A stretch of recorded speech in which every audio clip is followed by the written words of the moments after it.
আসসালামু আলাইকুম। ওইভাবে না। অভিনন্দন ভারত পাকিস্তানকে।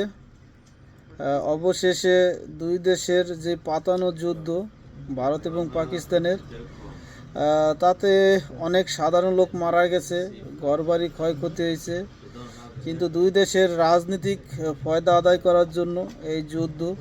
কারণ আমরা যেই ধরনের জনগণ বা আমরা যে ধরনের মন মানসিকতা, আমাদের পাবলিককে বোঝানোর জন্য হয়তো দুই দেশের রাজনৈতিক দলগুলো এই ধরনের যুদ্ধতে লিপ্ত হয়েছে। আর অবশেষে দুই দেশই প্রকাশ পেল যে ভারত পাকিস্তানের একটি পাতানো যুদ্ধ ছিল। এতে অনেক সাধারণ লোক ক্ষয়ক্ষতি হয়েছে, কারণ আমাদের দেশের রাজনীতিবিদরা তারা দেশের স্বার্থের দিনে তাদের দলের স্বার্থে বা তাদের জনপ্রিয়তা নিয়ে বেশি ভাবে।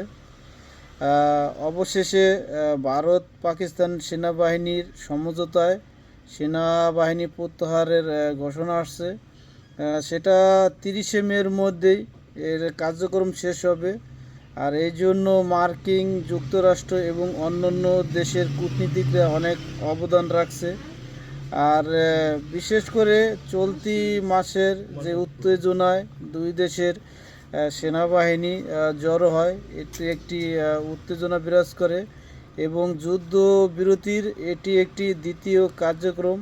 সেনাবাহিনী প্রত্যাহার, এটা লাইন অফ কন্ট্রোল নামে, যেটি এলএসি এলাকা, যেটা বর্ডার এরিয়ায় দুই দেশের সেনাবাহিনী উত্তেজনা বিরাজ করতেছিল, সেটা দুই দেশের ঊর্ধ্বতন কর্মকর্তার মাধ্যমে, এটা একটি বৈঠকের মাধ্যমে দুই দেশেরই সমঝোতায় সেনাবাহিনী প্রত্যাহার হয়। অভিনন্দন ভারত এবং পাকিস্তানকে। আর আমরা এরকম এক জাতি যে আমাদের জাতিদের মাঝে এরকমই উত্তেজনা বিরাজ করে যে কার প্রাণ যাবে কার প্রাণ থাকবে, কেটা অন্যায় না ভালো সেটা আমরা বুঝি না। আমরা হলো উত্তেজনায় বেশি কাজ করে আমাদের মাথায়। যখন একটা জিনিসের ক্ষয়ক্ষতি হয় তখন আমরা আফসোস করি যে না, এই জিনিসটা বেশি হয়ে গেছে।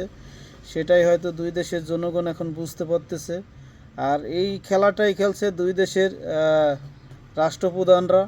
কারণ দিনে দিনে ভারতের প্রধানমন্ত্রী নরেন্দ্র মোদীর যে জনপ্রিয়তা কমতেছে, সেই সাথে পাকিস্তানের যে অর্থনীতির খারাপ অবস্থা সেটাও সামাল দেওয়ার জন্য এই যুদ্ধে লিপ্ত হয়। কারণ এতে অনেক সাধারণ মানুষ, সেনাবাহিনী, অনেক আশ্রয়স্থল বা অনেক ধরনের ক্ষয়ক্ষতি হয়, কিন্তু তাদের তো কোনো ক্ষয়ক্ষতি হয় না। রাজনীতি ব্যক্তিদের যত ক্ষতি হয়েছে সাধারণ জনগণের।